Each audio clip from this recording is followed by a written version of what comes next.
In this story, the main character, Steven, accidentally encounters a mysterious man who claims he can see people's death dates. The man predicts that Steven will die in 2 minutes. August 30th, 2023 at 11:56. What? I said, staring incredulously at the disheveled man sitting beside me on the park bench. Gaze affixed to the ground, he reluctantly responded, "That's when you're going to die." He sounded exhausted, worn down, defeated, like a soldier coming home from war after his whole unit was wiped out. "That's in 2 minutes. I don't believe you."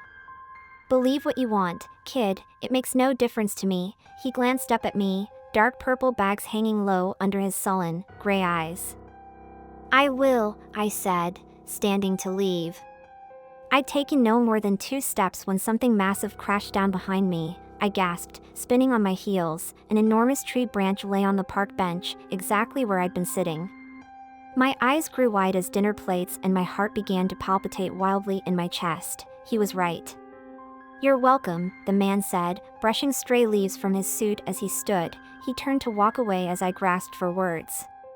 The man's shoes clacked against the pavement as he left, snapping me from my stupor. I trotted up next to him, a million questions joggled around in my brain all at once, but one rose to the forefront of my mind. How did he know?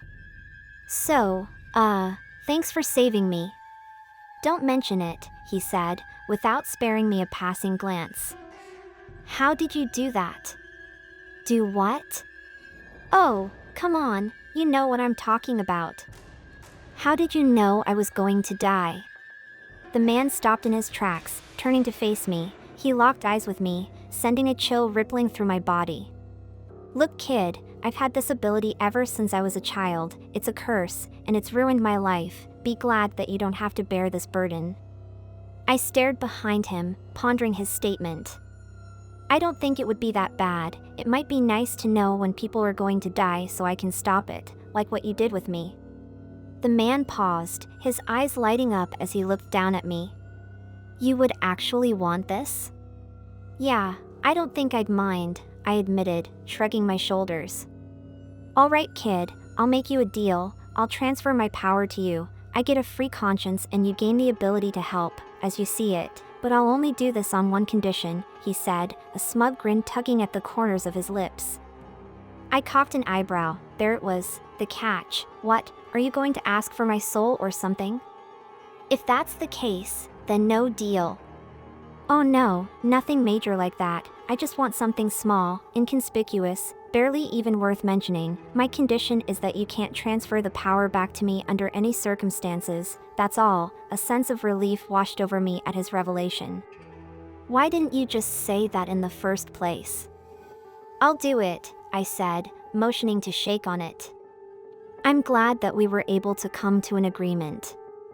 The man grabbed my hand with a ferocity that I hadn't known possible. Every muscle and tendon exploded with pain. I tried to yank my hand from the man's grip, but he was too strong.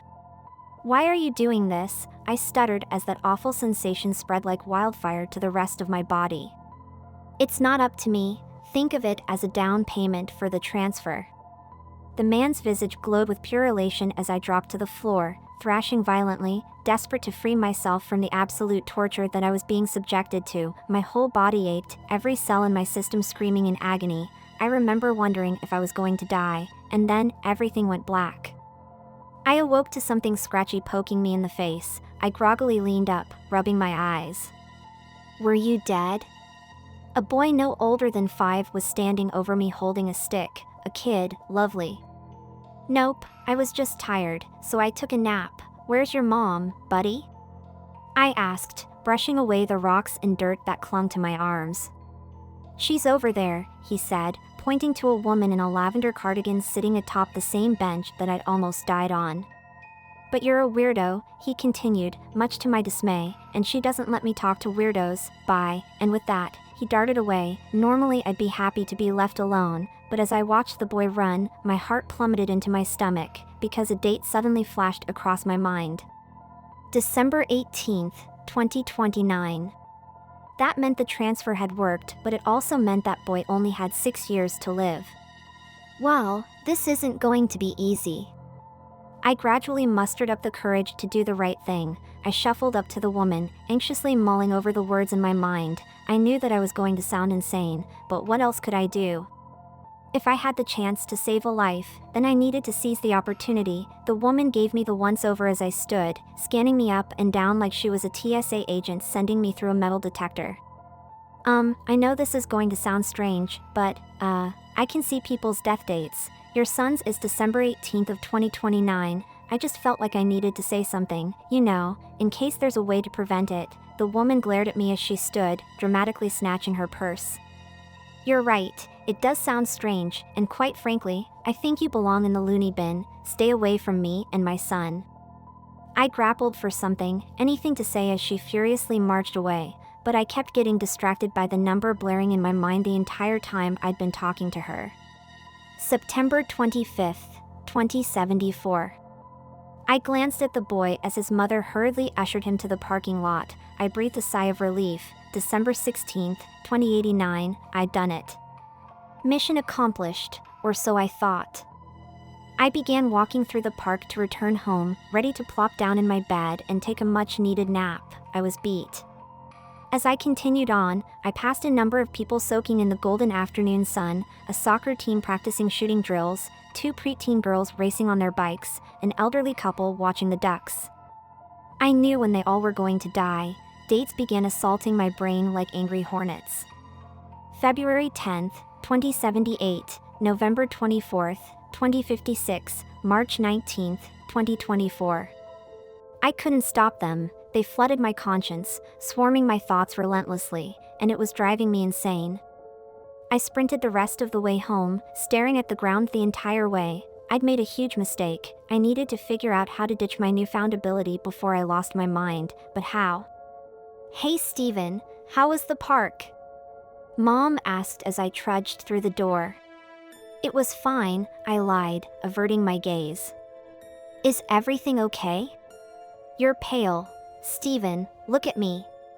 My heart began to thud against my chest like a jackhammer. I really didn't want to, but I was going to have to face Mom eventually. I'd have to deal with it sooner or later. Blood pounded in my ears as I lifted my head. Time seemed to move in slow motion as I begrudgingly glanced up. I was beginning to think that it wouldn't come, but it did. August 6th, 2065. I released the breath that was caught in my throat as unbridled alleviation coursed through my veins like a drug. Mom was going to live to be 81. I'm fine, Mom, I promise. I'm just tired is all. I'm going to take a nap. All right, honey, Mom said, a tinge of suspicion percolating her words, but don't sleep too late. Dinner will be ready in a few hours. I flashed her a thumbs up as I disappeared upstairs. I pushed open the bathroom door, turning on the faucet. I splashed a handful of cold water in my face. Why the hell did I think any of this would be a good idea? I mean, the man literally told me that this ability had ruined his life. My head began to spin. I needed to get a grip. I locked eyes with my reflection. All the color suddenly drained from my face. I nearly passed out. Grabbing the shower rod for support, I knelt to the toilet, spewing vomit into the bowl. It's been 2 hours since then, and I'm terrified to my core, because every time I see my reflection, the date September 2nd, 2023 won't stop flashing in my head. My stepdaughter has been taking photos of me while I sleep. I don't know what to do. I'm really freaking out right now. Apparently, my stepdaughter has been taking photos of me while I sleep. I could really use some help. To back up, 6 months ago, I married my husband, who we'll call Harry. Harry has a daughter from a previous marriage, Lily. I don't have kids. Lily and I have never gotten along. However, in the past few months, since we got married, things have gotten much worse. She used to just ignore me. Now, she's actively aggressive. I found paint on my favorite heels. She accidentally used one of my favorite t-shirts as a cleaning rag. She even spilled some sort of black ink in our bed during an art project or something like that. Who knows? Harry's talked to her over and over again, but he hasn't really disciplined her. I keep telling him she needs to see the consequences of her actions, but he's too much of a softie to actually ground her, or take away her phone, etc. She's going through a tough time, he keeps telling me. Please, just let her be for a few months. I tried to ignore it, but then it got worse. Harry was on a 3-day business trip, so I was completely in charge of Lily, and she amped it up to 11. the very first morning, she came down the stairs wearing one of my necklaces. "You can wear my jewelry, but need to ask me for permission first," I told her. "I don't need to ask permission for anything," she replied, rolling her eyes. "Yes, you do. For the next 3 days, your dad's gone, so you need to listen to me." "No, I don't. You're not my mom," she shouted. Then she pulled at the necklace and snapped it right in two. I wanted to scream, but instead, I calmly confiscated her phone. Harry would be furious with me, but I'd had enough. When she got home from school, she ran into her room and locked the door, crying. I explained everything to Harry over the phone. I could hear the annoyance in his voice, but he agreed that she needed to learn, and it was okay to keep her phone for a few days. So I thought things were looking up. Then it happened. Later that night, after Lily went to bed, I wanted to take a picture of our cat, but I grabbed Lily's phone by mistake, and after I took the photo, when I went to the camera reel, I found a photo of myself sleeping. What is that? It was a dark, grainy photo. She hadn't used the flash, but I could still make out my face, clearly, smushed against the pillow, eyes closed. I could make out Harry's silhouette in the background behind me, facing the other way, and my book on the nightstand. Before I could stop myself, I flipped to the next photo. And there was another one of me sleeping, taken from a different angle. Taken from below. Like she'd been hiding under the bed. My thumb raced across the screen as I flipped back through the photos. There were dozens of them, dozens of photos of me sleeping, one taken from inside our bathroom, another taken from inside our closet. I looked at the timestamp on them. They were all taken around 2 a.m. over the course of weeks. I tried to call Harry 3 times, but his phone went right to voicemail. It was after midnight, and he had an early meeting tomorrow. He must have turned it off. Come on, I muttered, calling him a 4th time. "Jen?" I jumped about a foot in the air.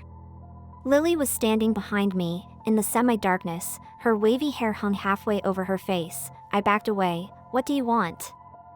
I asked, quickly ending the call. "I want my phone back."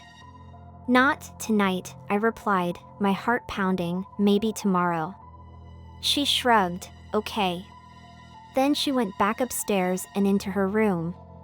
I flipped through the photos one more time. Why in the world would she take these photos? To intimidate me? To scare me? To help her plan of murdering me? Or?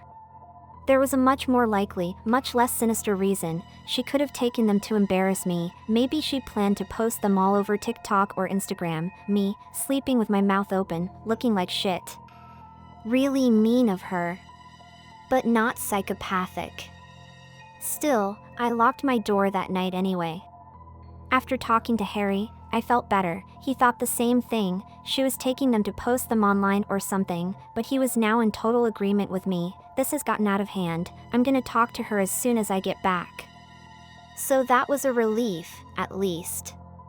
"Can I have my phone back today?" Lily asked when I picked her up from school. "If you're really, really nice, I'll give it back, okay?" I'd just locked the bedroom door at night. She couldn't take more photos of me. But later that night, I regretted my promise. Lily was a model kid. She thanked me for dinner. She washed her dishes. She even folded the towels sitting on the dryer. And while I didn't want to give the phone back, I wanted to reward her for being so good. So I gave it back. At 2:30 a.m. I woke with a start. As I sat up in the darkness, I realized what woke me up. A clicking, metallic noise. It was coming from the door. Just as I started to get out of bed, the door creaked open, and there was Lily, with a bobby pin in her hands. She'd picked the lock. "What are you doing?" I hissed. Her eyes went wide, then she ran back down the hallway, towards her room. I jumped out of bed, running after her. "Hey, Ichiwai," I shouted. "Why are you taking pictures of me? Why?" She stopped, then, slowly, she turned around. Dad didn't believe me, so I had to take the pictures. "Didn't believe you? About what?" She didn't say anything. Instead, she handed me her phone. She swiped to the first photo of me, taken in the darkness, grainy and dark. she pointed to the ceiling. Look. At what? Turn the brightness up. I did, and then I gasped. There was something there, on the ceiling, spindly long shapes crisscrossing each other. Even with the brightness turned way up, it was hard to make out, but there was definitely something there. She flipped to the next photo. And the next. My heart began to pound. It was like watching one of those old flipbook animations, in slow motion. With each swipe, the thing on the ceiling unfolded itself and began reaching for the bed. I stared at the final photo, the one she'd just taken minutes ago, me sitting up in bed, my face twisted in anger and shock as I cried out for Lily. And behind me, long, spindly arms reaching for me. The phone fell out of my hands. Dad didn't believe me. When I showed him the pictures, he didn't see it. He yelled at me and said I was reading too many scary stories, so I've been showing them to my friends. We've been trying to figure out what it is, but we don't know. Lily and I are staying at a friend's place for the time being. We're not going back there, not until we talk to Harry, not until we figure this out. Does anyone know what this could be? We've been searching non-stop and haven't found anything promising.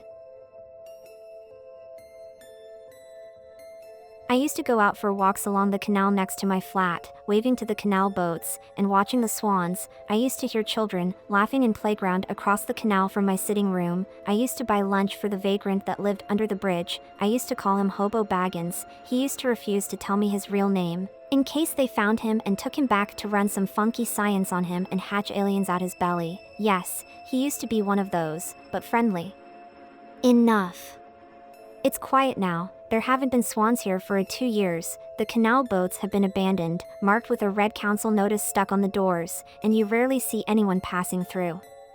After the swans, the town started getting covered in missing posters, dogs and cats mostly, a horse once. They never stayed up for long, not after the owners found the body parts, dumped around the bins after the bags had been ripped open. I remember back then, I'd find foxes' tails out the back of my flat. The fox calls at night stopped soon after that. Cruel as it sounds, I was a little glad at the time. Those calls were creepy. I'd do anything to hear them again now. The police started investigating those in connection to the swans. They couldn't conclude what attacked them. The bits of animal that were left were usually too small to discern any teeth or claws marks from. According to the newspapers, people in town were too scared to leave at night, convinced something had escaped a zoo. The police debated introducing a curfew. I saw a lot of animal control guys around, then I didn't. One evening, about a year ago now, I started thinking about it. There had always been roadkill around town. You'd often see a discarded squirrel carcass when walking through the park, bird feathers scattered around hedgerows, the remains of a duck stuck in the reeds. The authorities only noticed a predator when the swans were all gone. Before, that was probably just people's cats, right? Or the foxes. I don't think so anymore. I think, whatever it was, it needed bigger prey. Bigger prey. I called the police the day after to report Hobo Baggins missing when I didn't see him on my usual walk along the canal. They said they couldn't do anything. He could have just moved on to somewhere else. Who would blame him? I didn't even have a real name to report anyway. Months went on by, and the nights got quieter and quieter. There's no sounds of birds to wake you at dawn. There isn't even drunkards stumbling about after a night out. Most of the pubs and restaurants have shut down. People just don't feel safe leaving home anymore. The police are still investigating, but I never see them out of street any more than anyone else. It's a pretty lonely town to walk around in the last few weeks. A lot of people have moved out of town. The only ones who stay can't afford to leave, like me. I would if I could, but I'm barely covering the bills as it is. You only see people out during the day, and they usually drive. By sundown, there's no one on the streets. All the curtains are closed and people keep their lights off. They put their bins as far from the house as they can without blocking the paths or the road.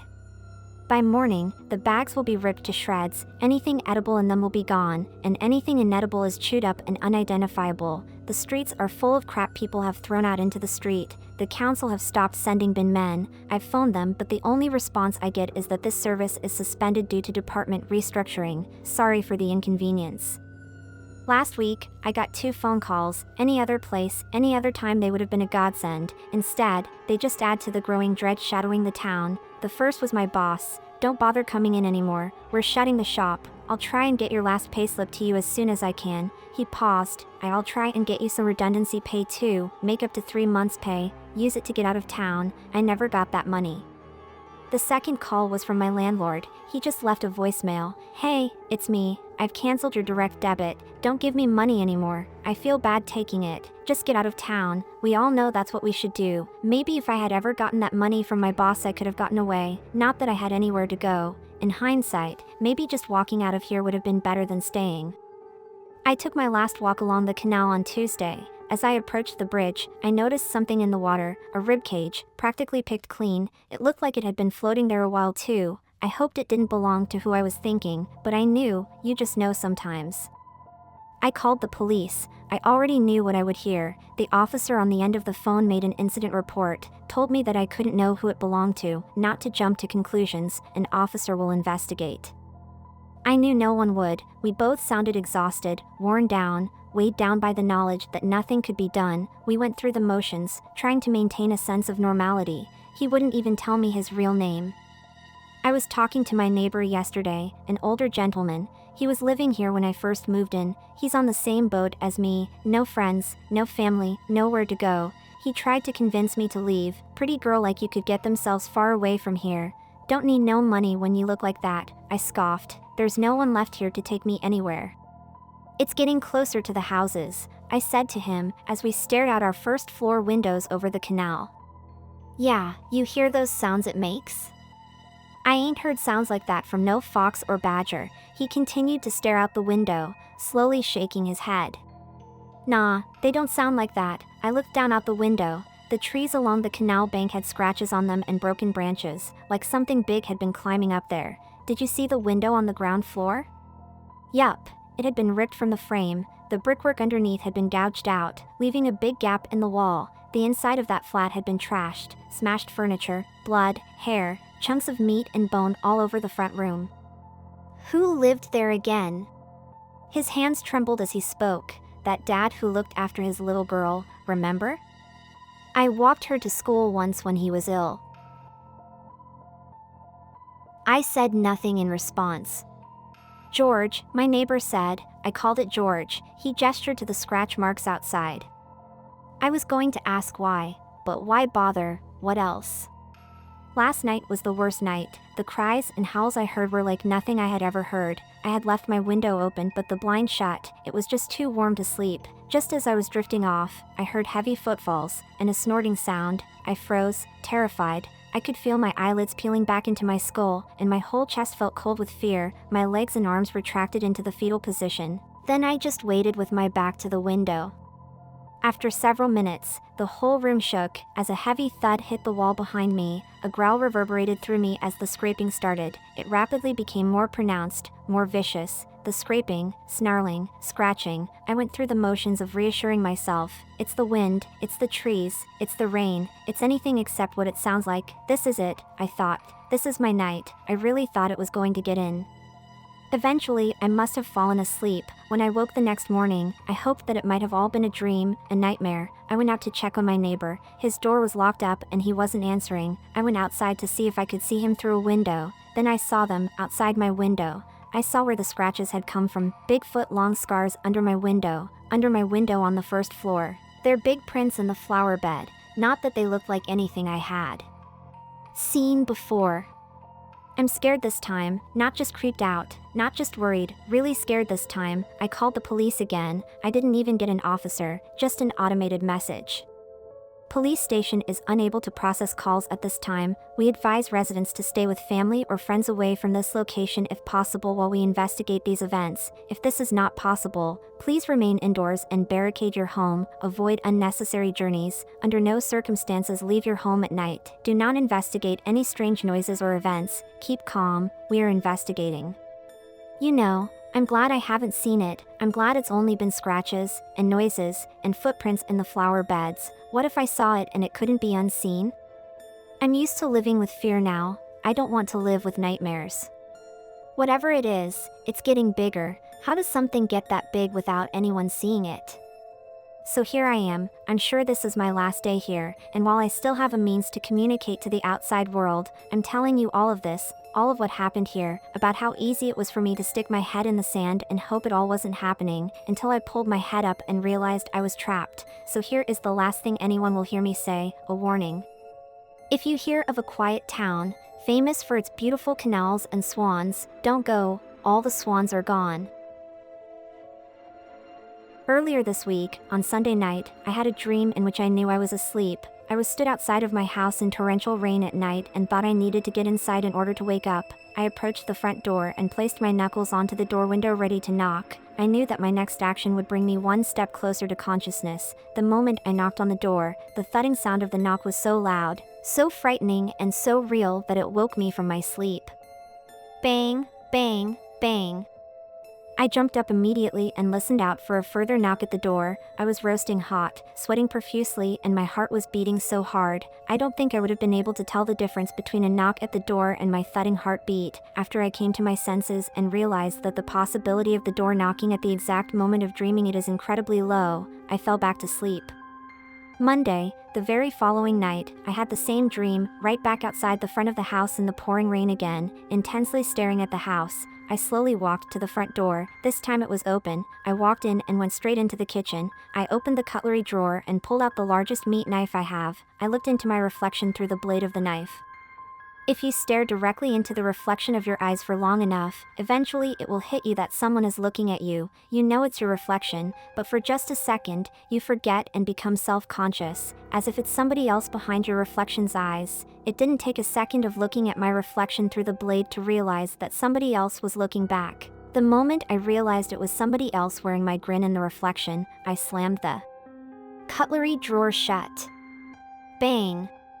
Again, I shot up out of bed. The sound of the metal clanging in the drawer as it abruptly closed was so defined and so crystal clear, it couldn't have been a dream. Really spooked this time, I went downstairs into the kitchen. I was half asleep and had to check. I opened the cutlery drawer. I was relieved to find the knife still in the drawer. I closed it and went back to bed. It took a little longer this time, but I fell asleep.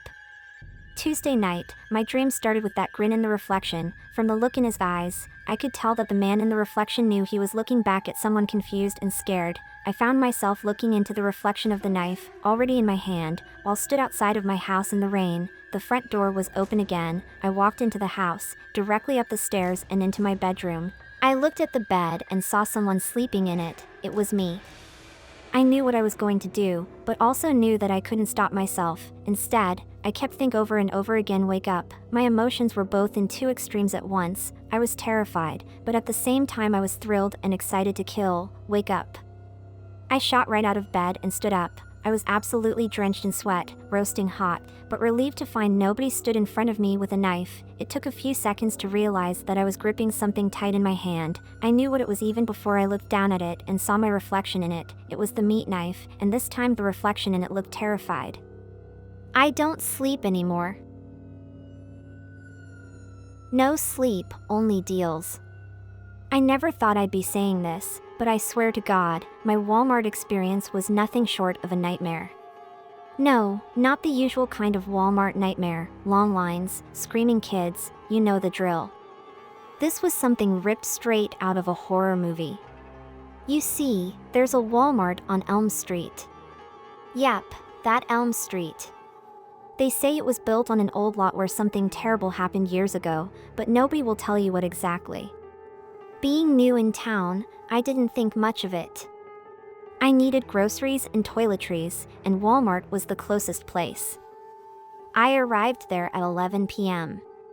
As I parked, I noticed that the lot was eerily empty for a Walmart, especially one open 24/7. I got inside, grabbed a cart, and started doing my shopping. That's when I heard it, a faint lullaby, echoing through the empty aisles. 1, 2, deals are coming for you. The voice was raspy, like it was sung through charred vocal cords. Unnerved, I sped up my shopping. When I turned into the toys aisle, my heart stopped. I saw a man wearing a Walmart vest. Only it was torn and burnt, and his face, it was obscured, but I saw just enough to notice the hideous scars. He had knives for fingers. 3, 4, grab a gift card more. It was a twisted parody of Freddy Krueger, only somehow he was Walmart iffied. I dropped my cart and ran, pushing through the electronic doors. They opened agonizingly slow, as if taunting me. As I turned to look behind me, he was gone. Safe in my car, I thought I had escaped. That's when my phone buzzed. It was an email from Walmart. Thank you for your visit. How would you rate your experience at Walmart on Elm Street? Below the text were emojis ranging from a happy face to a sad face. But right in the middle was a face I didn't expect to see, an emoji with burnt skin and knives for fingers. I never went back to Walmart, not that one, not any. But sometimes, when I'm falling asleep, I can still hear that raspy lullaby. 1, 2, deals are coming for you. And I remember, deals aren't the only things you can find at Walmart on Elm Street. There are nightmares too, and they don't ever end, not even when you wake up. The cat walked slowly across the concrete, pausing to lick its paw in the middle. It sat there in the moonlight, just watching the skies and heavy rain. The clouds swirled, and the night was young. Perhaps it could find a confused mouse, or a drowned frog in this time. Its tail moved with anticipation of its hunt. A chain-link gate swung open with surprising speed, startling the cat, resulting in a hissy fit. The man who opened it carried no thought of the terrible weather, cat, or of anything else he was up against. Yelling an obscenity, he ran as fast as he could through the opening. That thing wasn't getting him, no way. He sprinted through the gate, and into the alleyway. He didn't know why, and he didn't know how, but something was following him. His first inclination was when he kept seeing this menacing figure at every turn. No matter where he went, he kept seeing it. He had thought that it might be a person following him at first, but that had quickly changed when he saw the height and shape of the being. Great, a fork in the alley. Mark sped towards the right, not because of any good feeling, but because he knew whatever it was would catch up no matter which way he went. The figure always seemed to be 2 steps ahead of him. Every time he turned around, it was there, silent as the night, just watching him. He could never make out its features in the rain, as it blurred his vision. He could tell it was tall, and seemed to have black and white skin, with the black covering the legs and torso. He had figured since it didn't move when it was being watched, he could look at it and just keep it frozen. It worked. But when he stared at it, he felt sick.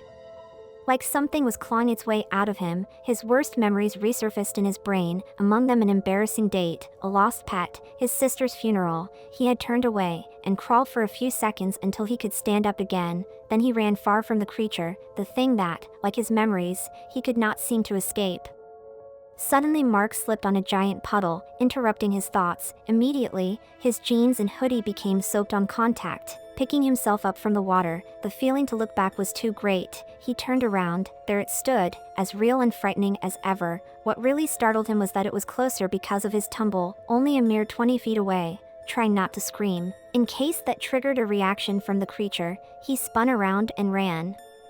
The rabbit may not know of the fox, but it will sense danger when it presents itself. This was not unlike the feeling he felt right now. He didn't know what it was, or why it wanted him, but he felt in his genetic memory that this thing was a great threat. If this thing was chasing him, it had probably chased other people, which meant that nobody had gotten away from this thing ever. Or else they didn't live long afterward to tell the tale.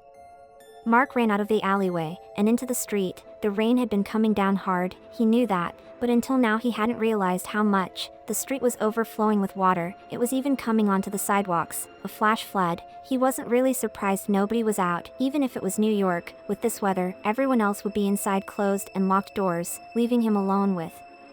Realizing his mistake, he threw himself into the street. While turning around, the figure had come to a stop about 10 feet from where he was. Then he went under the water.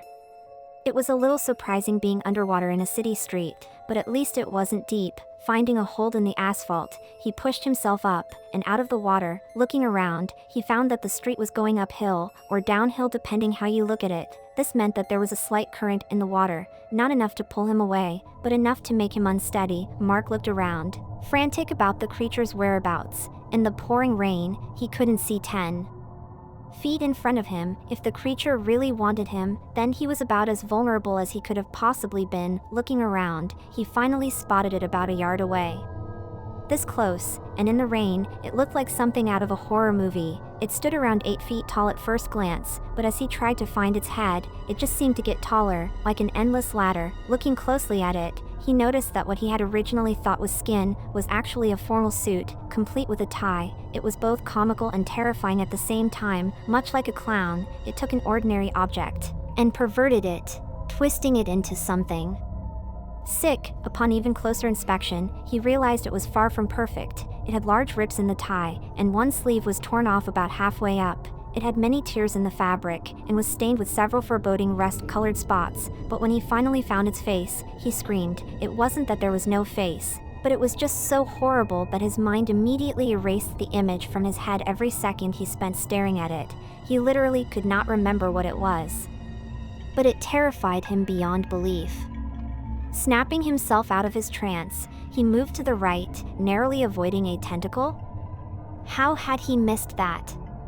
Ducking, he closely evaded decapitation from another. Remembering the current, he threw himself down the street, being swept away with the current down the hill. The entity did not follow. Floating down, unable to get a grip, Mark just tried to stay up on his boat while sliding. Looking ahead, he found to his horror that the creature was already at the bottom of the large hill. Using his feet to steer, he sped himself towards a lamp post on the sidewalk. Reaching out, he attempted to grab it, only to find himself falling, grabbing the edge of the sidewalk as to not be swept in. He realized there must be an open sewer grate below him, unseen in the water. Cursing, he tried to pull himself up. Looking to his right, he spotted the figure about 60 yards away now. Gripping the concrete, he tried to heave himself up. Another quick glance to his right. 20 feet away. Giving it up, Mark let go and fell with the water. After 4 seconds of terrifying free fall, he hit the ground. Hearing a crack and experiencing extreme pain, he moved his left leg. It felt fine, then the other. Once he moved it, he felt incredibly intense pain at the base of his thigh. That meant it was his hip. Shit, trying to stand up. He found he couldn't. The pain was too unbearable. He started crawling, knowing he had to get away. Dragging himself across the ground, he came to the sewer canal that carried rainwater and gunk under the street. Looking to his left, he thought he saw a light. He couldn't tell, as his vision was blurry. Funnily enough, it got cloudier. Then the sick feelings started again, along with the memories. Realizing his fate, he tried to drag himself into the canal so he could drown. Surely it would be a more peaceful death than whatever this being had in store for him. Right as his body fell in, he felt a tendril grab him by the ankle and lift him out of the water, flipping him right side up. He hung there, looking at the creature for the first time, face to face. He was filled with unimaginable terror. Its body radiated evil, and he vomited from the sickness, again and again. Then he felt 2 claw-like fingers lightly position themselves on his eyes. He tensed up, realizing what it was about to do. The woman opened her apartment room window, looking out into the rain. She had thought she heard screams, but there was silence but for the rain now. There was no point looking outside anyway. There was nothing to see. The rain must have been coming down very hard. As it became, she thought about her mother, and the familiar sadness washed over her. She turned away from the window. Sitting down by the lamp, she began to read a book. Looking up slightly, she was startled to think she had briefly seen the faint outline of a man outside her window. But that was impossible. Her room was on the 5th floor of the building. She laughed at her absurd thought. Then she saw the other shadow standing next to her own. It was finals week, and the hallways of Jefferson High School were as tense as a pulled muscle. Most students were cramming last-minute facts into their brains or nervously flipping through flashcards. But for a group of 5 friends, Mark, Sarah, Emily, Tom, and Mike, the night would hold much darker challenges than mere exams. It started with a message on their phones, each received at precisely 8 p.m. Welcome to the finals game. Failed to play, failed to live. They dismissed it as a prank until another message popped up, showing pictures of their lockers, slightly ajar, with dark figures lurking in the background. An accompanying text read, "Check your school lockers if you dare." Arriving at the school, they cautiously approached their lockers. Inside each was a small, intricately carved wooden box with their names engraved on it. Opening the boxes, they found the first riddle. Your first answers found where books are free. Solve the next clue to get the key. They sprinted to the library. Each computer screen flickered to life, displaying a complex math equation far beyond their grade level. A printed note beside it read, "Solve this to unlock the next clue. You have 5 minutes." Clocks ticking. Frantically they worked, each solving part of the equation. With seconds to spare, they inputted the answer. The screens went blank, then displayed, "Well done. Proceed to the music room." In the music room, they found a piano covered with a thick layer of dust except for a series of keys that gleamed as though recently touched. A note read, "Play the tune of death to live. One wrong note and something will give." Recalling a song their music teacher once called the Death Waltz, Tom sat at the piano. Sweat trickled down his forehead as his fingers danced over the keys. The last note rang out perfectly. The next riddle took them to the gym, where 5 ropes hung from the ceiling. A message read, "Pull the correct rope to unlock the door. Choose wrong, and one of you will be no more." Each took a rope, and on the count of 3, they pulled. The lights went out, and a loud bang echoed. When the lights came back on, the door was unlocked, but a large blade had swung down, narrowly missing Mark. Breathing heavily, they received the last message, "Go to room 13. Only one of you will leave. Decide." Room 13 had always been rumored to be haunted. They entered to find 5 chairs in the center of the room and a table with a revolver on it. A note read, "Russian roulette is the final game. The bullets are blanks, but failure brings shame. Only one must play, the rest must leave. Fail this task, and none will reprieve." The tension was unbearable. Emily grabbed the gun and said, "I'll do it." Her hands trembled as she placed the revolver to her temple and pulled the trigger. Click. Empty. Another message arrived, "Congratulations. You win. Leave now." As Emily put down the gun, the floor opened beneath her. She screamed as she fell into darkness. The room returned to its normal state as if nothing had happened. The friends ran out, but as they exited, their phones buzzed one last time. "You've survived the finals game but failed the ultimate test, friendship. This is a lesson you'll never forget." The police found no evidence of Emily or the night's twisted events. Each friend received top grades in their finals, but the victory was hollow. They drifted apart, guilt corroding their friendship. Years later, they'd sometimes receive a message, "Remember the finals game?" And they would shudder, knowing that some lessons come at too high a cost. The corridor that never ends. I've been a fan of the paranormal for as long as I can remember. Ghosts, cryptids, unexplained phenomena, you name it. I've probably read a book or watched a YouTube documentary about it, but nothing could have prepared me for what I experienced at the abandoned Willowbrook Asylum. Last year, my friends and I decided to start a YouTube channel called Unearthly Explorers. The premise was simple: go to supposedly haunted places and see if we could catch anything strange on camera. It was mostly for fun, until we heard about the Willowbrook Asylum. Willowbrook was a psychiatric hospital that was shut down in the late 80s for alleged malpractice and unethical experiments. You know, the typical horror movie setup. What drew us to it was a room that was only mentioned in whispers and hushes, the so-called Corridor of Echoes. According to the legends, once you enter this corridor, you can hear voices from your past, your present, and even your future. People say that nobody who's ventured deep into it has ever returned the same. So, we went, armed with cameras, voice recorders, and EMF detectors. We broke into Willowbrook one fateful night. The asylum was as creepy as you would imagine: decrepit walls, rusty gurneys, and graffiti that made your skin crawl. "Don't look behind you" was a recurring one. About an hour into our exploration, we found it, a door with the number 13 etched onto it. This was the entrance to the Corridor of Echoes. Feeling brave, and maybe a bit reckless, we opened the door. At first, it was just a long hallway with more graffiti and debris, but as we walked further, the walls seemed to close in, and it got colder. The air turned thick, almost suffocating, and then we heard them, the whispers.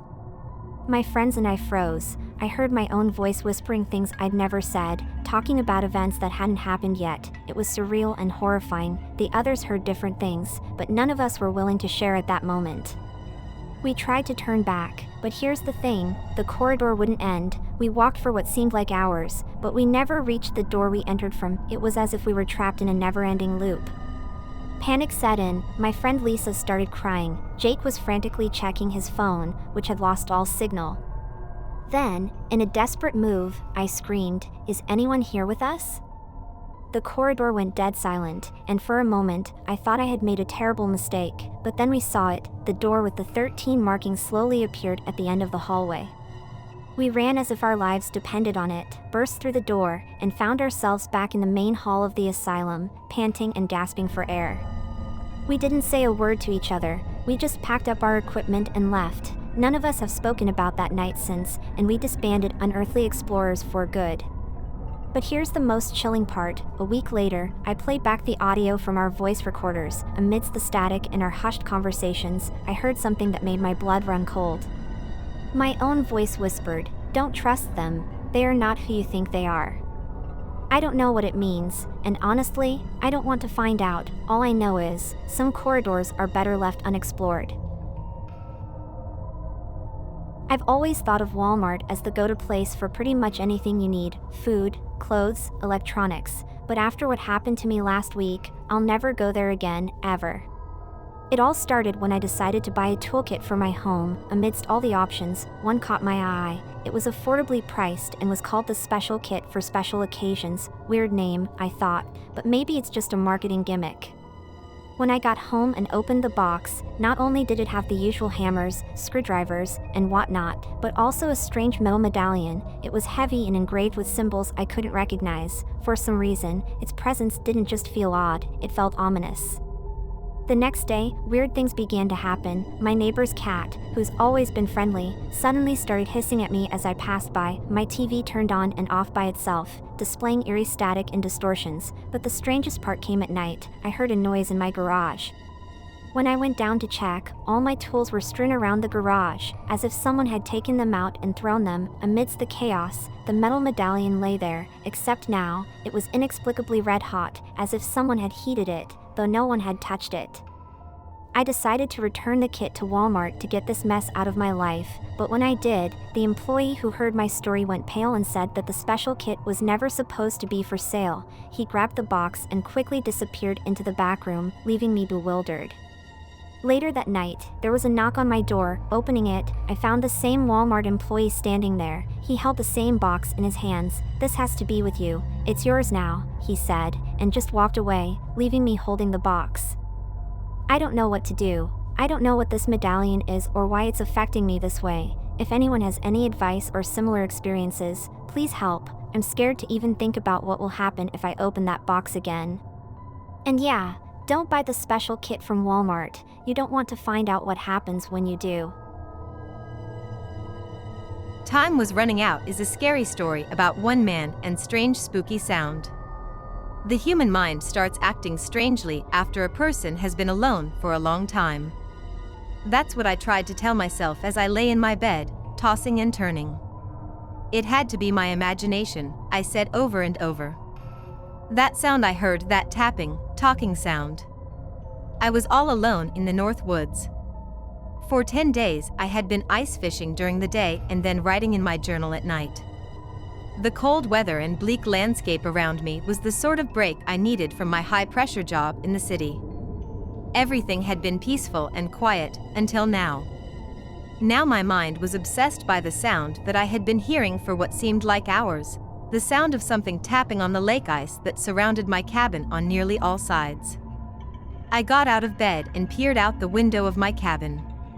It was dawn and the sun was just coloring the sky with pale blues and pinks. I thought I saw a dark figure moving across the ice toward my cabin, but then it seemed to disappear. I wasn't sure if I had imagined seeing it or not. I pulled on my long underwear and hunting clothes, parka, insulated pants, boots, fur cap, and gloves. I wasn't sure what I was going to do, but I knew I couldn't just sit in my cabin any longer, waiting for the tapping noise to come to me.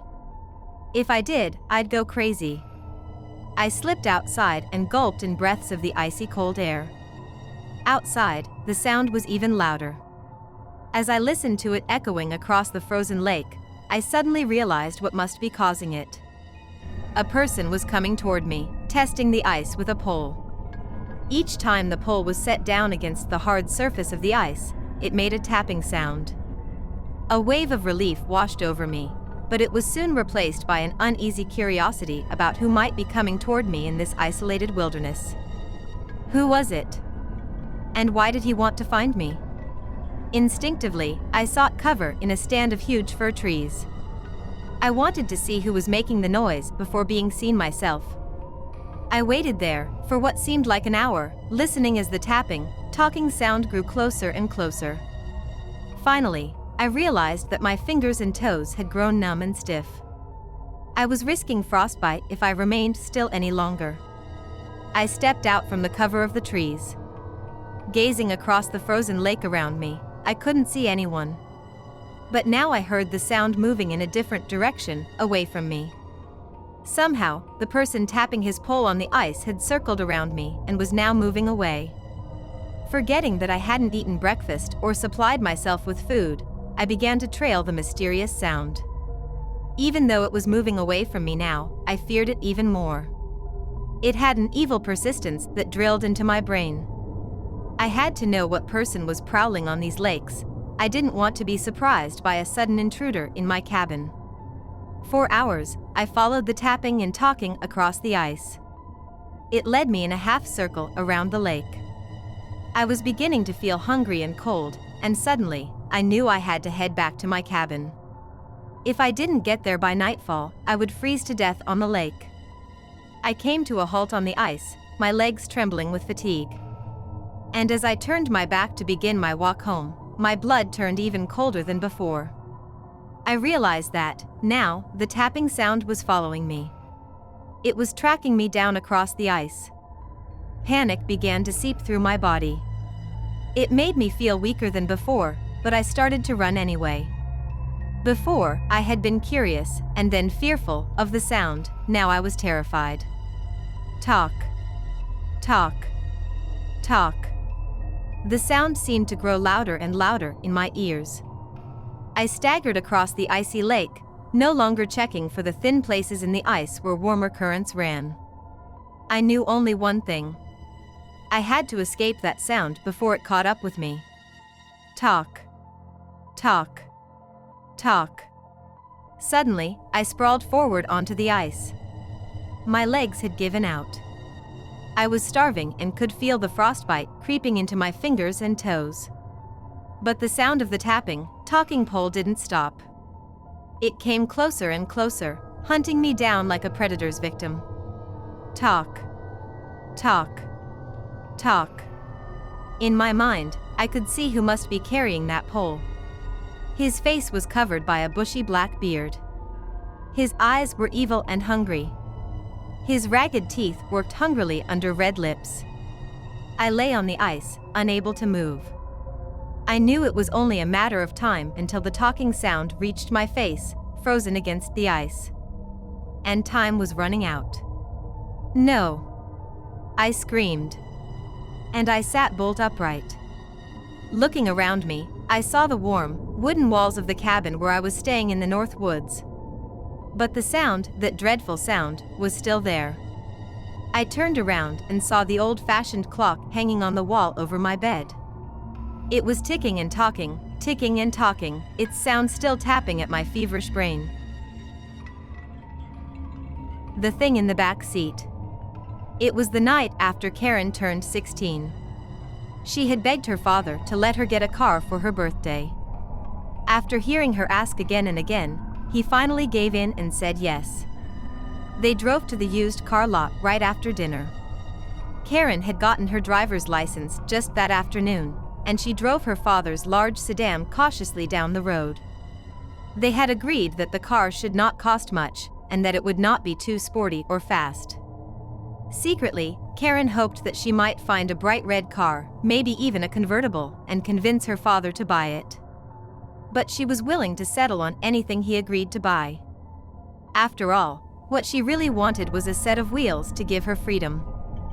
Freedom to drive away from home and speed down the road with the wind blowing through her hair. As soon as they drove up to the lot and parked, Karen jumped out of the car and started to walk up and down the rows of used cars. She couldn't help but feel disappointed. Most of them were family cars with 4 doors, dull colors, and no personality. She couldn't imagine herself behind the wheel of one of these cars, but she kept trying to tell herself that any car was better than no car. The salesman came up to her father and started to ask questions. A crooked smile came over his face as he listened to what they were looking for. Then, with a flourish of his arm, he waved them toward a brown sedan that had orange upholstery with plastic seat covers. Karen cringed and tried to pull her father away from the car, but he seemed intent on listening to the salesman's pitch. She crept away from the car, deciding that she wouldn't be caught dead in it. She backed into a red convertible that had a price tag that was 10 times what her father had promised to pay. Still, she couldn't resist slipping into the driver's seat. The minute she gripped the wheel in her hands, she knew it was the car she wanted. Then she looked through the windshield and saw her father's frowning face coming toward her. Quickly, she jumped out of the car and walked toward him, not whispering a word about the convertible. For another hour, they followed the salesman around the lot as he showed them one car after another. One was too expensive, another too ugly, the next too run down. Karen began to despair of ever getting a car. She walked away from her father and the salesman and started to wander toward the back of the lot. It was the only place she hadn't looked yet, and she was feeling desperate. Then, like a miracle, she saw the car. It was dark red, something like the color of dried blood, but just bright enough to look sporty. It wasn't a convertible, but it was sleek and low and had the kind of style she liked. And, best of all, the price was just below what she and her father had agreed on. Karen slipped behind the wheel and settled into the leather bucket seat. The minute she put her hands on the steering wheel, she knew it was the car she had to have. Suddenly, she saw the salesman walking briskly across the lot toward her, shaking his head. "No, no, no," he said emphatically. "You do not want that car, young lady." "Why, I'm afraid you're wrong," she answered just as firmly. "It's exactly the car I want." Her father came up then and saw her sitting behind the wheel. She noticed the smile that spread across his face when he saw the price tag on the car. Well, why haven't you shown us this beauty before?" he asked the salesman. "Listen, everyone who buys this car brings it back," the salesman said. "Trust me." Karen met her father's eyes. She knew that something about the car had caught his fancy as well. Right away, she went to work convincing him that she should have it. Her father opened up the hood and looked at the engine. As far as he could tell, the car was in perfect shape. "I think we'll buy it," he told the salesman. "I can write out a check tonight." "You're just wasting your time," the salesman said. "Everybody who buys this car brings it back." Karen and her father didn't pay any attention to what he said. They paid for the car and Karen drove it off the lot. All the way home, she kept the windows down so the wind could blow through her hair. She felt free, even though the wind was cold and stung her cheeks. The next day after school, Karen grabbed her set of car keys and ran out to the car. She jumped inside and took off on a road that led out of town. It was a brisk autumn day, and when she rolled down the windows, she became chilled by the Ecol breeze. Reluctantly, she rolled the windows up again and drove on. Before long, she began to notice a strange smell. It seemed to be coming from the back seat. The longer she drove on smelling that smell, the sicker she felt. It was a sweet rotting smell, a disgusting aroma that reminded her of graveyards. Karen suddenly didn't feel free anymore and quickly turned the car around to go home. The next day, the same thing happened. She had to roll the windows up because the weather was so cool. When she did, the whole car began to reek with the rotting smell from the back seat. This time, Karen decided to keep driving, even though the smell bothered her. As she went on, the smell got worse and almost seemed to be alive in the back seat. She glanced up at the rearview mirror, and there, staring back at her, were two evil eyes. Karen screamed and whirled around to look in the back seat. But nothing was there, just the horrible smell. The next day, Karen decided she wouldn't take a drive in her new car. Then her mother asked her to go on an errand to the next town, and Karen was too embarrassed to admit that she was afraid of the car. So she climbed behind the wheel, rolled down the windows even though it was freezing cold out, and started to drive. For several miles, it seemed that nothing was wrong with the car at all. Karen almost started to feel the sense of freedom again that she'd first experienced when she sat behind the wheel. Then, when she was all alone on the country road, the smell began. It grew and grew until it filled up the back seat. Then Karen took courage and looked into her rearview mirror. The evil eyes were there again, staring at her. They narrowed as she met their gaze. Karen started to scream.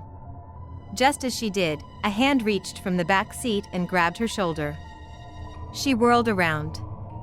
But there was nothing there. Karen slammed down on the brake, and the car screeched to a stop. As she threw open the door, she felt the hand from the back seat grab at her neck.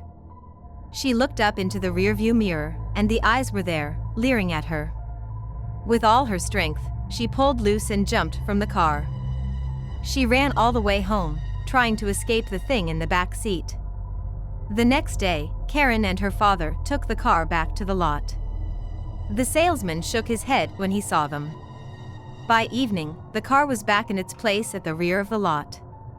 The thing in the back seat was there, too, waiting. The bloodsucker. No one who saw the bloodsucker ever lived to tell about it. So no one knew exactly what he looked like. People said the bloodsucker was an evil ghost that lurked in the dark shadows of the woods waiting for a person to stay in the forest too long, too late. As the light faded from the sky, the bloodsucker would get more and more thirsty. He could smell human blood from miles away. And when he found a victim, he would swoop out from the dark shadows and suck every drop of blood out of the person's body. One day, a boy who lived in the woods, his name was Adam, had to deliver a horse to a man who lived miles away. Adam had set off early in the day, but the journey took much longer than he had expected. By the time he had delivered the horse and begun his walk back home, the shadows of the woods had grown darker and longer. The birds had stopped chirping and folded their wings for the night. Adam started walking faster down the forest path, nervously looking up at the twilight sky. He knew he still had an hour's journey to go, and he knew that twilight would never last that long. As Adam hurried along, the thought of the bloodsucker crept into his mind. Just before he'd left home that morning, his older brother, Thomas, had warned him not to travel too slowly. Thomas hadn't mentioned the bloodsucker, but both of them knew what he meant. Adam started to run down the path, suddenly seeing strange shapes and faces in the forest shadows. The harder he ran, the more his blood began to pound in his veins. Adam reached his hand up to his face and felt the warm blood that had rushed to the surface. He wondered if his blood smelled more strongly now that it was warm. Maybe the smell of it was floating through the woods right now, tempting the bloodsucker. Adam felt tears spring to his eyes, and he tried to run faster. But his breath was coming in short, painful gasps and, finally, his legs grew so weak that he stumbled over a thick root that snaked across the forest floor. He sprawled out, face down, on the path strewn with sharp pine needles. For a moment he lay there exhausted, too tired to move. Finally, he turned over and looked up at the shadowy trees looming above him. Then he heard a strange noise, a noise like he'd never heard before. It was coming toward him, closer and closer and louder and louder. It was the sound of something huge, sucking in the air. Adam raised himself up on his elbow, terrified by the sound, but too weak to escape. Then, just as he saw the bloodsucker swoop down on him, he began to scream. A minute later, the forest was quiet. Thomas, his older brother, found Adam's body the next day. It was limp and pale, drained of every drop of blood. There was a trail of blood left by the bloodsucker, leading away into the forest. As Thomas carried his brother's body home, he vowed to get revenge on the bloodsucker. He took Adam's body home and buried it. Then he began to make his plans. All day, he sharpened the hunting knives that he kept in the barn. That night, just before the light was beginning to fade from the sky, he returned to the forest carrying a heavy load on his back. He found the trail of blood that led away from the spot where the bloodsucker had sucked the life out of Adam's body. He followed it through the darkening forest to the mouth of a cave. Thomas knew he had to work fast. Twilight was creeping over the sky, and he knew the smell of his own blood would soon be stirring the appetite of the bloodsucker. He threw the heavy pack onto the ground and pulled the sharpened knives out one by one. Their points glistened in the fading light. He dug the handles of the knives into the ground in front of the cave and pointed the long, sharp blades toward its opening. Then, trembling, he stood still behind the knives while the light grew dimmer and dimmer in the sky. Just when the outlines of the trees had faded from green to black, Thomas heard a terrifying sound from inside the cave. The blood in his veins began to pound with fear, but he stood his ground behind the knives. Then, suddenly, the bloodsucker swooped out of the cave, its huge mouth gaping open, thirsty for blood. The bloodsucker came right for Thomas, not seeing the rows of blades in front of him. It screamed out and twisted and turned in agony as the sharp knives cut it into hundreds and thousands of pieces. Then all those pieces of the bloodsucker flew up into the night sky. And they turned into mosquitoes, still thirsty for blood. And, so, if you're ever out in the woods at night, watch out for mosquitoes. They'll suck the blood right out of you. The Halloween Pony is a scary story about boys and goblins. Grandmother put another log on the fire.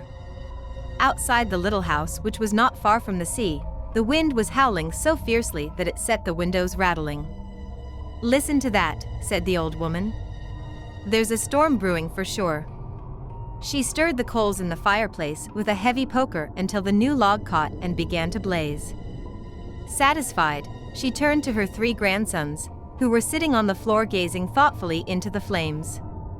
"Besides," she added, "this is Halloween. Witches are abroad tonight, and the goblins, who are their servants, are wandering about in all sorts of disguises, looking for children to snatch away." But Tom, the eldest boy, said, "I won't stay here, frightened of a little wind and old stories. I promised Colette I'd call on her tonight. She swore she wouldn't get a wink of sleep if I didn't visit her before the moon had gone down. I have to go and catch lobsters and crabs," said the middle boy, Louis. "Not all the witches and goblins in the world will keep me from that." All 3 brothers announced they were going out for one reason or another and ignored the warnings of their only the youngest child hesitated a minute, when she said to him, "You stay with me, my little Richard, and I'll tell you stories of fairylands and magic animals." But he wanted to pick blackberries by the moonlight, and so he ran out after his brothers. He caught up with them on the rise, beneath the old oak tree. "Grandmother talks about wind and storm, but I've never seen the weather finer or the sky more clear," said Louis. "I'll bring home plenty of crabs and lobsters tonight." "See how big the moon is," said Tom. "Perhaps I can coax Colette to go for a walk with me." Then Richard, who was starting for the blackberry patch, suddenly cried, "Look," and he pointed to a little black pony standing quietly at the foot of the hill. "Oh, ho," said Louis, "that's old Frederick's pony. It must have escaped from its stable and is going down for a drink at the horse pond." Now, my pretty little pony," said Tom, going up and patting the creature with his hand, "you mustn't run away. I'll lead you to the pond myself." With these words, he jumped on the pony's back. "Take me, too," called Louis, and his brother helped him up. "Don't leave me behind," cried Richard, and his brothers helped him mount. Soon all 3 were astride the little black pony, which waited patiently till they had settled themselves. Tom clung to the pony's neck, Louis held Tom's waist, and Richard held Louis's shirt. "Now, get up," urged Tom, and the little pony headed directly for the horse pond. On their way, each brother met a friend and invited him to mount the pony. Soon there were 6 boys, holding to one another and laughing. The pony didn't seem to mind the extra weight but pranced merrily along under the brilliant moon. The faster it trotted, the more the boys enjoyed the fun. They dug their heels into the pony's sides and called out, "Gallop, little horse. You've got 6 of the bravest riders in the world on your back." Soon they were racing along through the grassy fields near the seashore. The wind rose, sending clouds scudding across the face of the moon and whipping the pony's long black mane back across the eyes of the boys in front. Very close now, they could hear the waves pounding against the rocky shore. The pony did not mind the noise at all. Instead of going to the horse pond, he circled around and cantered rapidly toward the seashore. Louis, the middle brother, began to regret his wish to catch crabs and lobsters, and Richard, the youngest, found that he was no longer interested in blackberries.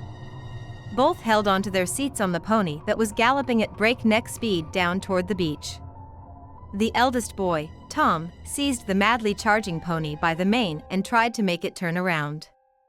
But he tugged and pulled in vain, for the pony galloped, fast as the howling wind, straight on toward the sea, pausing only when the first waves splashed over its hoofs. The 6 riders thought to slip off the pony's back, while it lingered at the water's edge, but they found they were stuck fast to the creature's back. Then, rearing up once, the little black pony neighed loudly, ran back and forth through the sea foam gleefully, then suddenly charged into the billowing waves, while its riders cried out in terror. "The pony is bewitched," wailed Tom. "We should have listened to grandmother's warning." The pony advanced farther and farther into the sea. The waves rose higher and higher until they covered the children's heads and the pony vanished beneath the swells. Some say the children were drowned, some say the goblin pony carried them to a strange city of coral and pearl at the bottom of the sea. But they were never seen on dry land again. The Lugaru. This is a scary story about one man and werewolf. In the old time in Canada, people believed the werewolf, which they called the lugaru, haunted graveyards and prowled the woods and waited in the brush beside lonely trails to catch unwary travelers and gobble them up. There was an old couple living on a farm far out in the country. One wintry night Martha took very ill, and her husband, Pierre, had to go to fetch the doctor in town. This meant a long, long journey through the woods. But Pierre was too worried about his wife to hesitate.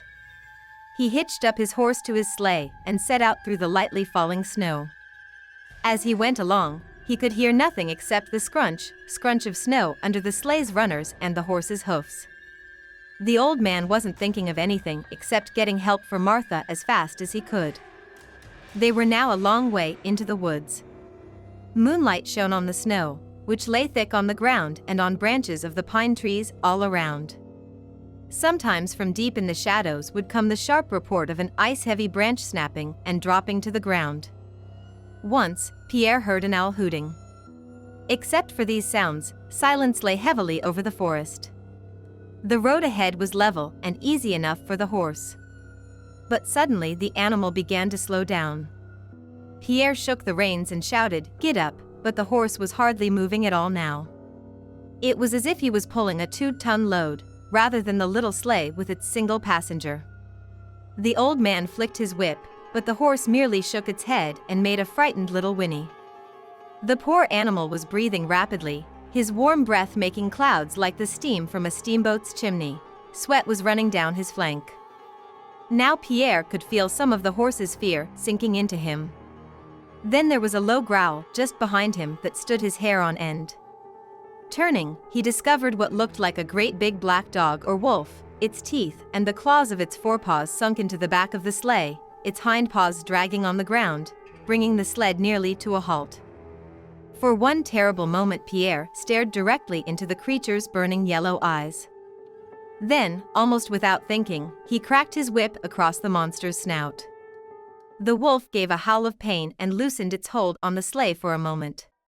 In that instant the horse lunged forward and ran as if all the devils from hell were in pursuit. Looking over his shoulder, Pierre could see the shadowy creature bounding down the road close behind. The man knew that unless his guardian angel was riding with him that night, it was all over for him. He didn't need to urge the horse to go faster. The animal was so scared that he galloped like a hurricane. But for all that, the monster was getting closer. And closer. The creature gave a tremendous leap and landed on the back of the sleigh. The thump of the impact and the sudden weight on the end of the sleigh sent it sliding first to one side of the road then the other. For a moment Pierre thought he was going to crash, but miraculously the sleigh kept upright on its runners and found the center of the road again. The horse, now crazy with fear, somehow managed to keep from falling in the icy road, often blocked with drifts of snow. The wolf was growling as it crept toward the old man, who had turned to face the beast. Pierre tried using his whip again, but the monster caught it in his huge jaws, severing it as if it was no more than a twig and tossing it over the edge of the wildly careening sleigh. Old Pierre felt for his hunting knife and pulled it free, just as the wolf sprang at him and slammed the man to the bottom of the sleigh. His forepaws were on Pierre's shoulders, pinning him to the floorboards. The man felt his bones were likely to break under the weight of the monster. For one terrible instant he felt the creature's whiskers brush his face like needles, felt its hot breath on his throat, saw its yellow eyes only inches from his own. Then, with a prayer, he jabbed at the thing with his hunting knife. Though his movement was hampered by the weight of the monster on top of him, he managed to nick it just enough to draw blood, so a spot of red appeared on its pelt. Instantly the creature reared back, howling like nothing Pierre had ever heard before. Then, to the old man's astonishment, the wolf turned into a man. Right away, Pierre knew that this was, indeed, a lugaru, because the stories say if you draw blood from the lugaru, he'll turn back to a man right off and run away. Pressing his big, pale hand to his side, the man suddenly leapt off the sleigh. Pierre saw him rolling down a hillside through the snow, where the forest shadows quickly hid him. Then the sleigh was out of the woods and heading toward the sleeping town ahead. Shaking, Pierre returned his knife to its holster and took hold of the reins, gradually easing the horse back to a trot, saying, "Easy, easy." When they reached the gate of the doctor's house, Pierre quickly roused the man, who thought at first the old man was the one who was sick, because he was so pale and trembling. But when Pierre told what had happened, the doctor gave him a shot of whiskey. Then they roused the village priest, who gave them holy water and a cross as protection for their journey back through the woods. Pierre never saw the lugaru again. But Martha, when she recovered, made him promise never to travel through the woods alone at night again, and the old man was only too happy to give her his word that he never would. The Skeleton's Dance is a scary story about one murderer. There were two young men, Taro and Jiro, who were good friends. When they were old enough, they left the village in which they had been born to journey together to the distant city to make their fortunes. Now Taro worked very hard and earned a great deal of money. But Jiro quickly fell in with companions of the wrong sort and spent all his time lounging in tea shops during the day, becoming drunk and boisterous at night, and learning the ways of thieves and murderers. Still, the young men remained friends, though Taro was very sad to see how corrupt Jiro had become. After 3 years, Taro decided to return home and asked his friend to join him. It was his hope that, away from the city and its wicked ways, Jiro might become again the good man he had once seemed. In truth, Jiro had borrowed and spent a great deal of money, and many of his former companions were demanding he pay them back. He was eager to escape the city, because he had no intention of making good his debts. So he said to Taro, "I really do want to go back, but I have no clothes for the trip." Since he now had a good deal of money, Taro happily shared it with his friend. He gave Jiro money enough for clothes and some extra to buy food and lodging along the way. However, when they reached the mountain pass, beyond which lay their home village, Jiro attacked Taro and killed his friend. He took Taro's money, rolled the body beneath a bush, and went the rest of the way home as if nothing had happened. The villagers greeted him warmly, and many asked, "What has become of your good friend, Taro?" "Oh," replied Jiro, "that is a sad story. He fell in with bad companions the moment we reached the city. From that day to this, he has done nothing but waste his money in the company of the most wicked men. I begged him to return with me, in the hopes that he would mend his ways once he was home. But he only laughed at me, and made rude remarks about this village, and had his criminal friends drive me away. At this, there was much indignant head shaking among the villagers, who said that Taro deserved whatever misery happened to him. For a few days Jiro made a show of being the same good-hearted fellow he had once been. But he quickly began to gamble and waste his money in drunken revels. Soon he had spent all the money he had stolen from Taro. Because he refused to do honest work, he decided to return to the city, where he would give himself another name and live by stealing from wealthy citizens. On his way back, he again traveled the mountain pass, where he had killed his friend, Taro. As he was striding through the pass, he heard a voice calling, "Jiro! Jiro!" Puzzled, he looked all around, but could see nothing except bushes and the rocky mountain walls. Thinking the wind was playing a trick on him, he continued on his way. But he had only gone a few paces when the voice cried, "Jiro! Jiro!" Determined to find the answer to this mystery, he followed the cries to a thicket far back from the road. Parting the brush and peering through, Jiro discovered a skeleton sprawled on the ground. Even as he looked on in amazement, the skeleton sat up and said, "Has it been such a long time that you've forgotten me, my friend? I am Taro, whom you killed and robbed. I have been waiting here, hoping that I would meet you again someday." Terrified, Jiro turned to run, but the skeleton seized his kimono in its bony hand and would not let him escape. "Don't be so quick to run away. Tell me what you have been doing since you struck me down." Choking with fear, Jiro told how he had gone home and spent all Taro's money and was now going to the city to become a thief. "You haven't changed," said the skeleton. "But you are sure to come to a bad end if you become a thief. I have a better idea. I will dance like this." Here the skeleton began to dance, rattling and clattering his bones together, waving his arms in the air and kicking with his legs.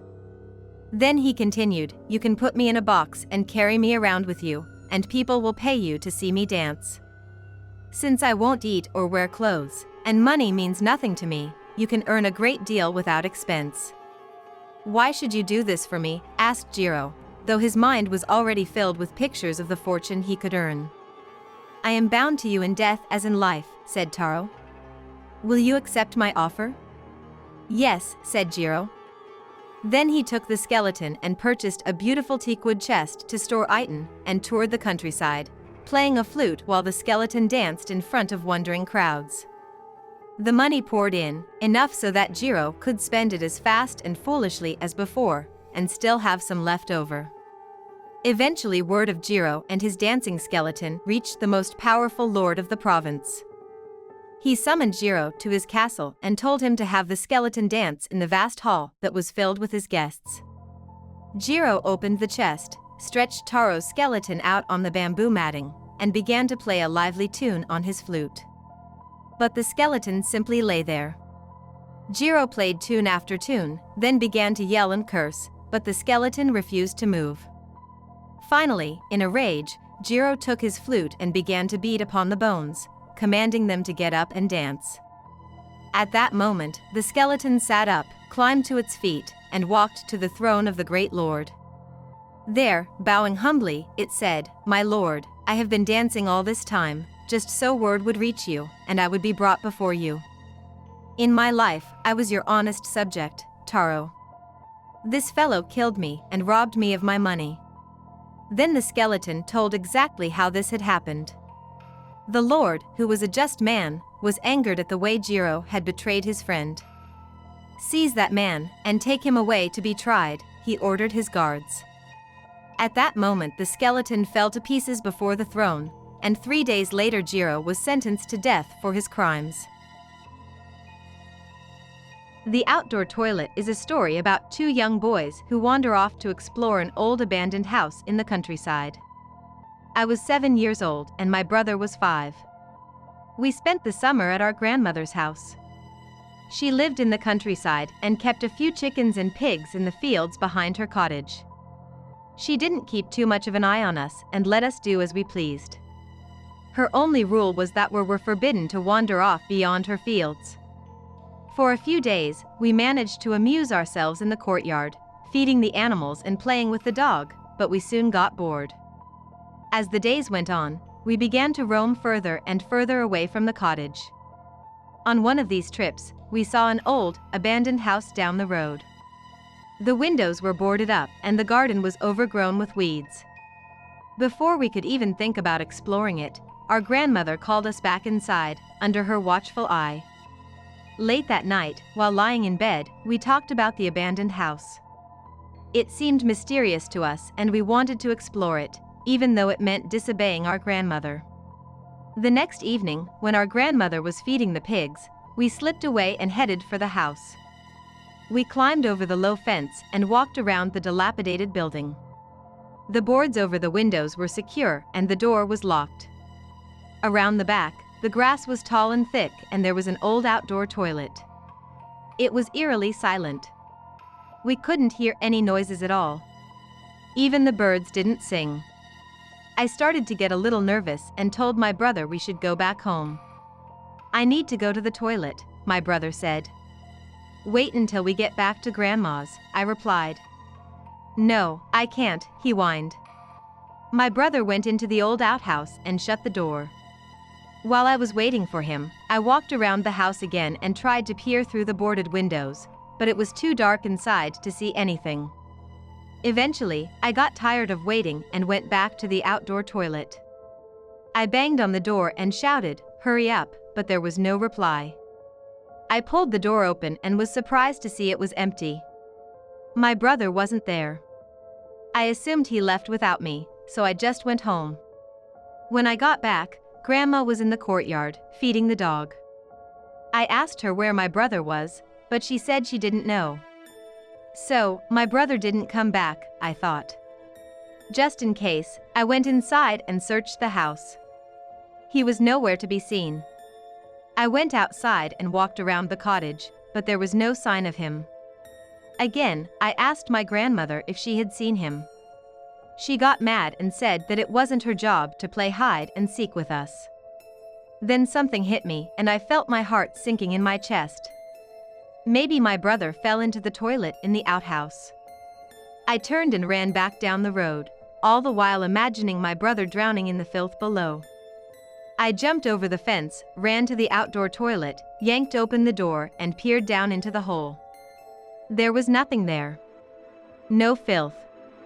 No poop. Just dry ground. I couldn't understand what happened to him.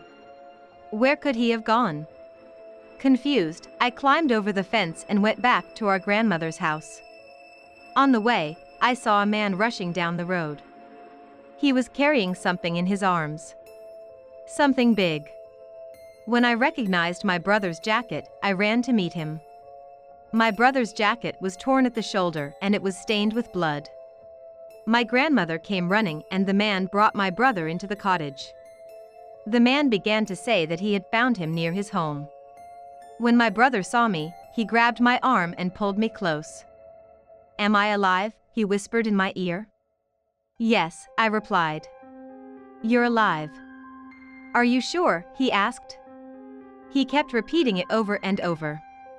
My brother wasn't injured, but his face was scratched and his clothes were torn. Seeing this, Grandma told us to go to bed. I was left alone with my brother. He looked at me and I was scared to ask him what happened. After a brief pause, my brother asked again, "Am I alive?" I was angry.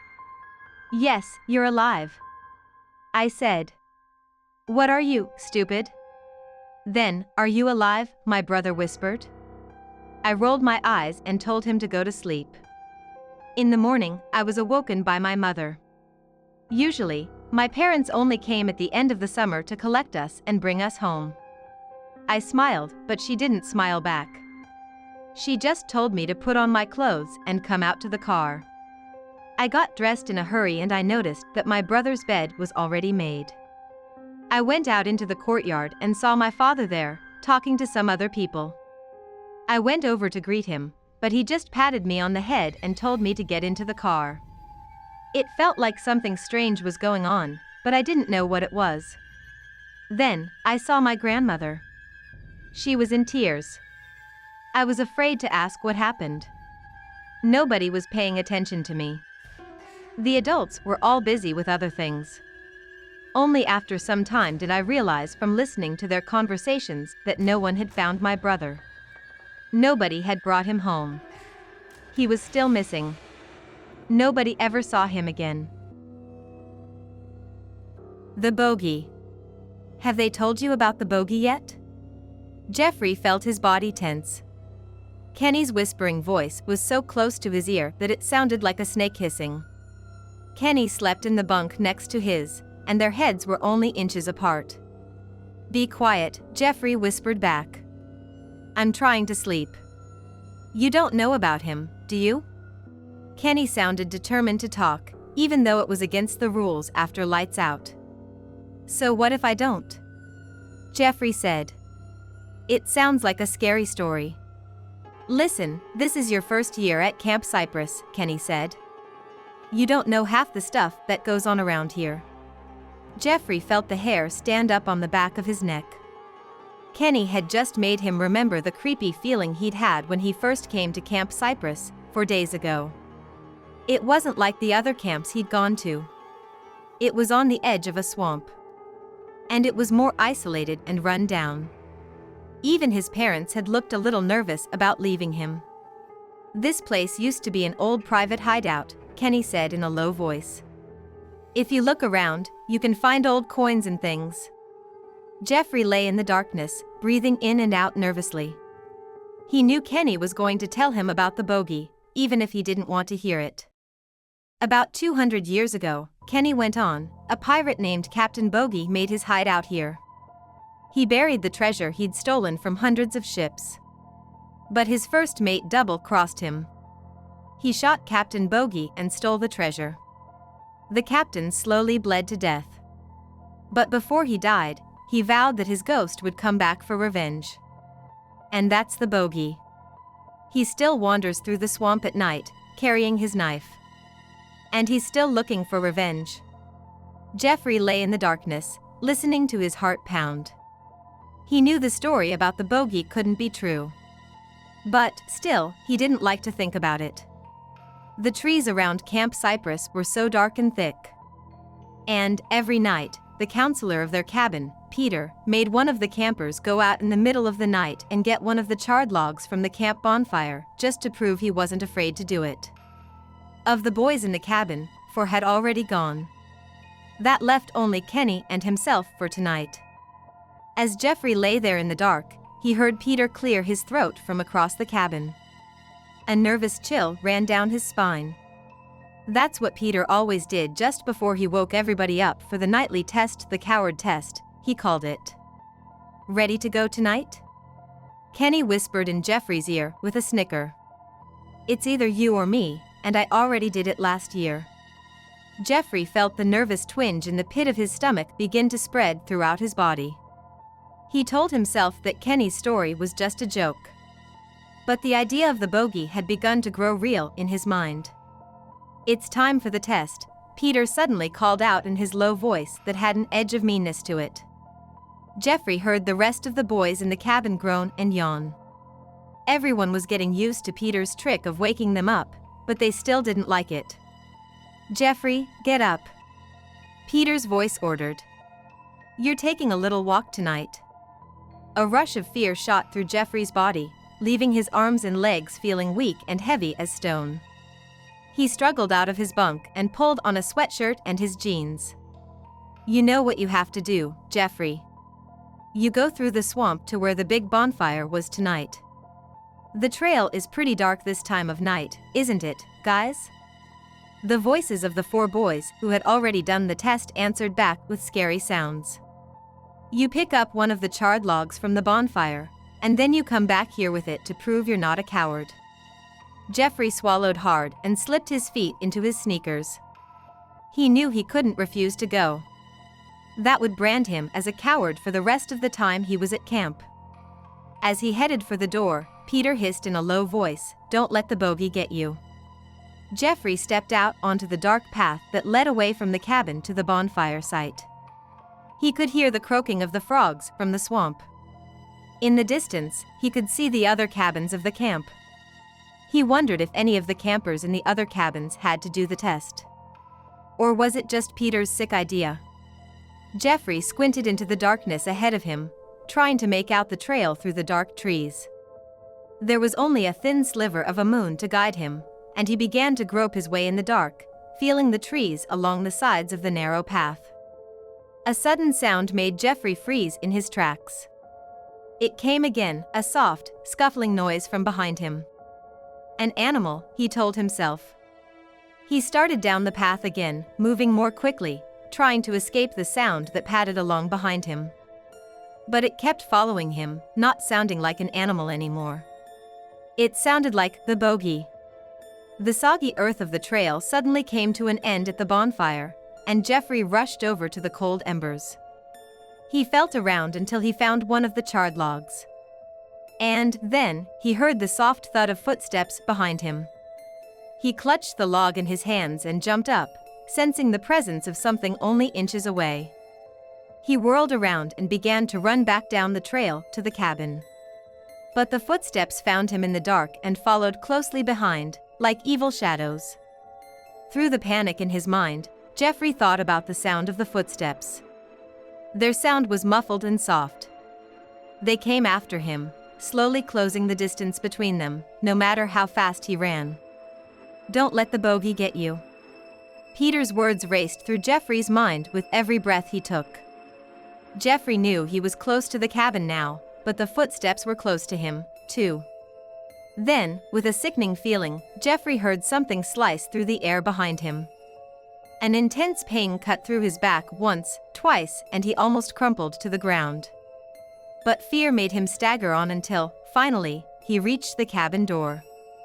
He stumbled into the cabin and dropped the log on the floor, panting like a wild animal that had escaped its predator. Flashlights flicked on, piercing the darkness with beams of light. Jeffrey stood still, in shock, as the boys came out of their bunks. "The bogey," he whispered. "It chased me." Peter laughed, and then Kenny. "There's no such thing as the bogey, you fool," Peter said. "That was just a story to scare you." "The bogey got me," Jeffrey gasped. Then his knees buckled and he dropped forward onto the floor in a faint. The other boys gathered around and shone their flashlights down onto his fallen body. And then they saw it. On his back were 2 slashes in the form of an X, marked by Captain Bogey. The mysterious visitor. Amy's eyes wandered from her book to look out the high windows of the living room. Nothing was there, just snowflakes lightly falling through the sky. Still, Amy shivered. She felt uneasy and a little scared, all alone in the Morgans' big house. Little Isabel, the baby, was sound asleep in her nursery upstairs. Amy almost wished the baby would wake up. At least there would be human sounds in the house to keep her company. Amy tried to keep her attention on the history book she was reading. Her teacher had warned the class that there might be a quiz on Monday morning. But it was difficult to concentrate, and Amy's eyes kept wandering off the page to look out into the dark night. She must have gone into a daze, staring out the window at the lightly falling snowflakes. Because, suddenly, every muscle in her body jumped when she heard the sound of the front door opening. Amy listened to the click of the latch and then the slight creak of the heavy door as it moved. She even felt a cold draft move through the living room just as she heard the door shut again. "Mrs. Morgan," she called out in a frightened voice. "Mr. Morgan?" There was no answer. Only a dead silence in the big house. Amy felt her heart begin to pound. Could it have been the wind that pushed the door open and closed? Or had someone come into the house? Amy shrank into a ball on the couch. She was suddenly afraid to move. Then she heard something that made her blood run cold. Footsteps. Heavy footsteps were moving across the hallway toward the staircase. "Who is it?" Amy called out, her voice trembling. There was no answer, only the sound of the footsteps slowly climbing the stairs to the second floor. Amy was so afraid now that she felt sick. She sat on the couch, listening to the footsteps clump up one step after another, higher and higher on the staircase. Then, suddenly, through the panic clogging her mind, she remembered the baby. Isabel. Amy knew she couldn't just hide from the footsteps. She had to make sure the baby was all right. Standing up on trembling legs, Amy began to creep quietly across the living room toward the hallway. Just as she peeked around the corner of the doorway, she heard the footsteps reach the top of the stairs and begin to move across the upstairs floor. Then they stopped. Amy froze where she stood. Terrible thoughts flew through her mind. She knew she couldn't wait any longer. She had to go up and check on Isabel. Amy pushed the thought of the footsteps out of her mind and raced up the staircase as fast as she could climb the steps. Her heart was pounding, and her breath was coming in short gasps by the time she got to the top. Several lights were turned on in the hallway, and Amy searched every doorway and corner. But she saw no one there. Quickly, she dashed to the doorway of Isabel's room. She flicked on the light and looked around. The room was empty except for the baby, and she was cuddled in one corner of her crib, sound asleep. Amy strained her ears. There was no sound except for Isabel's light breathing. No footsteps. No hints of danger. For a second, Amy wondered if it had all been her imagination. Had she really heard the door open? Had she really heard the footsteps on the stairs? Maybe she had fallen asleep and it had been part of a bad dream. Amy looked at the baby one more time and then turned off the light. She tried to walk slowly down the hallway to the stairs, but halfway there she began to run, and she scrambled down the stairs so fast that she almost fell. Finally, she ran into the living room and jumped back onto the sofa, curling her feet under her. She felt as though she'd just had a terrible nightmare, but now it was over. With trembling hands, Amy picked up her book again. But a second later, she heard the sound. The sound of the footsteps. They were coming back down the stairs. Clump. Clump. Clump. Amy wanted to scream out, but her throat had gone dry and tight. She listened to the footsteps get louder and louder as they came closer and closer to the hallway. In horror, she turned to look through the doorway to the staircase. The footsteps sounded as if they had just reached the bottom of the steps and were coming across the hallway toward her. But she could see nothing, nothing at all. Amy fixed her eyes on that terrifying, empty space where the footsteps had stopped, just at the doorway to the living room where she sat.